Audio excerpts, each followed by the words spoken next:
The Honourable Shane Jones. Mr. Speaker, to the Minister, why should New Zealanders have confidence in his handling of the mineral stocktake given reported concerns? To the Minister of Energy, Mr. Speaker.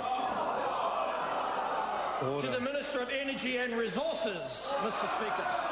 Why should New Zealanders have confidence in his handling of the mineral stocktake given reported concerns from mining industry leaders about his handling of the issue, especially the proposal to remove protection from parts of Great Barrier Island, which those same mining industry figures reportedly described as a blunder? Speaker.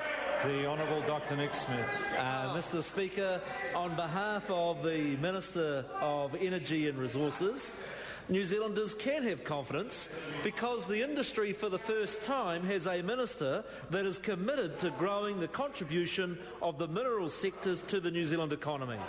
This is reflected in the strong positive statements of support from Stratera, the mining industries group, from the Petroleum Exploration and Production Association of New Zealand, and for many of our mining companies that have made very complimentary remarks about the government's policies. Chris Ockenhole. Thank you, Mr. Speaker. Has the Minister seen the comments of Minerals West Coast and West Coast mayors and other elected representatives supporting the government's balanced approach to minerals and the conservation estate? The Honourable Dr. Nick Smith. Mr. Speaker, on behalf of the Minister of Energy and Resources, yes, the support in the members' electorate has been very strong. This region was founded on the mining region and feels betrayed both by Labour and by Damien O'Connor. This government is committed to growing the West Coast mining industry. The Honourable Shane Jones. To the Minister, which of the following figures is correct for the potential value of minerals on Te Ahumata Plateau? The figure on page 21 of the discussion document which values it at 4.3 billion, or the figure in the geologist's report that says it's around 1.28 billion? The Honourable Dr. Nick Smith. Mr. Speaker, the information about the value of New Zealand mineral resources is not well known, and that's why the Minister of Energy and Resources has committed $4 million for GNS to actually go in and find out the detail. My worry is that members opposite actually refuse and do not want to know the value of New Zealand's mineral resources. The Honourable Jim Anderton. Mr. Speaker, does the Minister stand by his claim that the mining of pristine conservation park areas is the equivalent of one postcard on the whole of Eden Park? Or does he agree with the well-regarded mathematician on TV1 last night who said his own calculation shows the correct comparison was not one postcard but 121 postcards? And if so, is the mining contemplated 121 times worse than the Minister's been telling the public? The Honourable Dr. Nick Smith. Mr. Speaker, on behalf of the Minister for Energy and Resources, the analogy that the Minister gave was to give New Zealanders an idea of the scale and how infinitesimally small the area that is proposed to be mined. Now, it does depend on whether the area is the area of the field or the entire stadium, and it also depends on whether you take the area that is to be the area of mining that actually occurs as compared to the area that is explored. Depending on which approach you take, the numbers can be similar.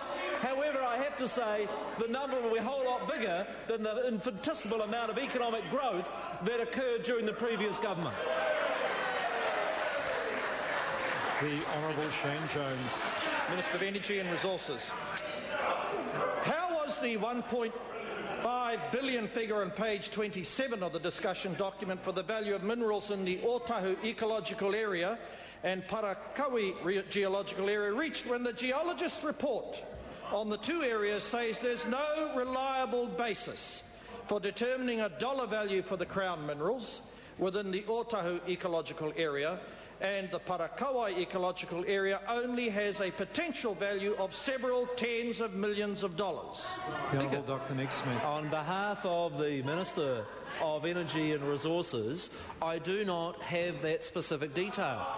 But I would point out to the member opposite that we're unlikely to know what the value of those mineral resources are when they are included in Schedule 4. There is no incentive to even find out. And members on this side of the House are saying that we do need to get a better understanding of the value of this country's mineral resources and leverage off them so that we can be a prosperous country.